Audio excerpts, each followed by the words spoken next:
নমস্কার। ভারতীয় রেলে আবার একটি নিয়োগের বিজ্ঞপ্তি জারি হয়েছে। ভারতীয় রেলে যদি আপনারা চাকরি করতে চান, আজকের ভিডিওটি দেখবেন। আমি নোটিফিকেশন সমেত কীভাবে আবেদন করবেন বিস্তারিত আপনাদেরকে জানিয়ে দেব। তো আপনারা যদি ভারতীয় রেলে চাকরি করতে চান তাহলে অবশ্যই এখানে আবেদন করে নেবেন।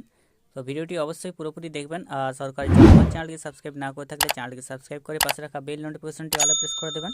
ফেসবুক থেকে দেখলে পেজটিকে অবশ্যই ফলো দেবেন। রেলওয়ে রিক্রুটমেন্ট বোর্ডের পক্ষ থেকে একটি এমপ্লয়মেন্ট নোটিফিকেশন বেরিয়ে গেছে, যে নোটিফিকেশনের মাধ্যমে এখানে recruitment of assistant loco pilot ALP পদে নিয়োগের বিজ্ঞপ্তি জারি হয়েছে। আবেদনপত্র শুরু হবে 12/4/2025। 12ই এপ্রিল 2025 আপনাদের আবেদনপত্র শুরু হবে, চলবে 11ই মে 2025, 11/5/2025 পর্যন্ত আপনারা আবেদন করতে পারবেন। পদের নাম হচ্ছে assistant loco pilot ALP. Pay level in 7 CPC level 2 এ বেতন পেয়ে যাবেন 19,900 টাকা। মেডিকেল স্ট্যান্ডার্ড A1, 18 থেকে 30 বছর বয়স হতে হবে। 9,970টি টোটাল ভ্যাকেন্সি রয়েছে। 9,970টি টোটাল ভ্যাকেন্সি এখানে দেওয়া রয়েছে। বয়স এখানে চেয়েছে 18 থেকে 30 বছরের মধ্যে। 18 বছর থেকে 30 বছরের মধ্যে বয়স হতে হবে। যারা SC/ST রয়েছেন 5 বছর বয়সের ছাড় পেয়ে যাবেন। ওবিসিরা পাবেন 3 বছর বয়সের ছাড়। এক্স সার্ভিসম্যানরা পাবেন 3 বছর বয়সের ছাড়। আবেদন করার জন্য যে এক্সামিনেশন ফি আপনাদেরকে দিতে হবে, আবেদন ফি দিতে হবে আপনাদেরকে সমস্ত ক্যান্ডিডেটদের জন্য 500 টাকা আবেদন ফি। সমস্ত ক্যান্ডিডেটদের জন্য 500 টাকা আবেদন ফি। এবং যারা SC/ST এক্স সার্ভিসম্যান রয়েছেন, ফিমেল রয়েছেন, ট্রান্সজেন্ডার রয়েছেন, মাইনরিটি বা ইকোনমিক্যালি ব্যাকওয়ার্ড ক্লাস রয়েছেন, তাদের ক্ষেত্রে 250 টাকা আবেদন ফি দিতে হবে, যেটা আপনারা ফার্স্ট স্টেজ CBTতে বসলেই এই রিফান্ডটি পেয়ে যাবেন। রিক্রুটমেন্ট প্রসেস এখানে রয়েছে। ফার্স্ট স্টেজ CBT হবে, তারপর second stage CBT, computer base aptitude test, document verification এবং মেডিকেল এক্সামিনেশনের পর নিয়োগ হবে আপনাদের। এখানে যোগ্যতাগুলি দেওয়া রয়েছে। অ্যাসিস্ট্যান্ট লোকো পাইলটের জন্য আপনাদেরকে মিনিমাম এডুকেশনাল কোয়ালিফিকেশন চেয়েছে ম্যাট্রিকুলেশন মাধ্যমিক বা SSLC প্লাস ITI থাকতে হবে যে কোনো রেকগনাইজ ইনস্টিটিউশন থেকে, যেটা NCVT বা SCVT রেকগনাইজ।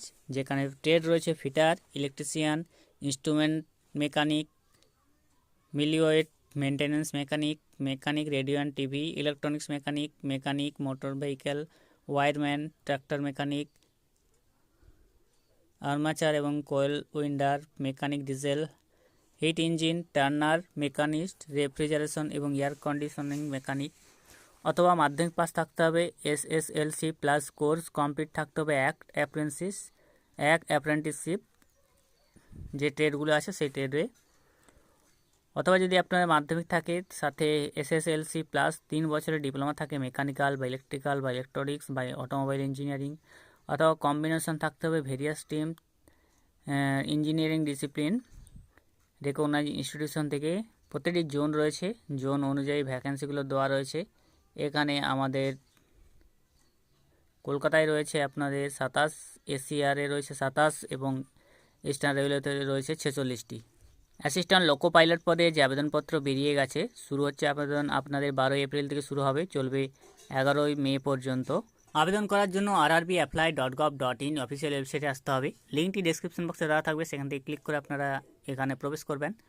পপ আপ একটি শো হবে, যেটা আপনারা কেটে দিতে পারেন বা অটোমেটিক কেটে যাবে। এরপর ক্রিয়েট, যদি নতুন হয়ে থাকেন সেক্ষেত্রে ক্রিয়েট অ্যান অ্যাকাউন্ট অপশন রয়েছে, সেখানে ক্লিক করবেন, ওকে বাটনে প্রেস করবেন।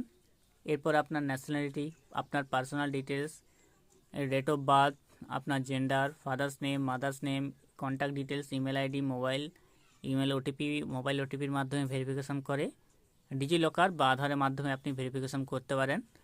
এটা গেল আপনার রেজিস্ট্রেশন করার প্রক্রিয়া। এরপরে আপনার যদি অলরেডি অ্যাকাউন্ট থেকে থাকে সেক্ষেত্রে লগ ইন করবেন। লগ ইনের জন্য আধার কার্ড করতে পারেন বা RRBর যে আপনার অ্যাকাউন্ট রয়েছে সেই অ্যাকাউন্ট দিয়েও লগ ইন করতে পারেন। তো আধারে আপনি ক্লিক করবেন, আধারের সঙ্গে যে মোবাইল নম্বরটি লিঙ্ক আছে সেই মোবাইল নম্বরটি এই ঘরে বসিয়ে দেবেন। এখানে টিকমার্ক করবেন, তারপরে জেনারেট ওটিপি অপশানে ক্লিক করবেন।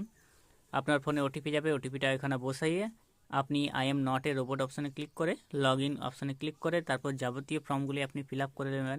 যদি আগে থেকে কোনো রেলওয়ের পরীক্ষা দিয়ে থাকেন তাহলে আপনার সমস্ত কিছুই দেওয়া থাকবে, শুধু আপনাকে ডকুমেন্টসগুলো আপলোড করতে হবে, ছবি আপলোড করতে হবে এবং পেমেন্ট করলেই আপনার আবেদনপত্রটি হয়ে যাবে।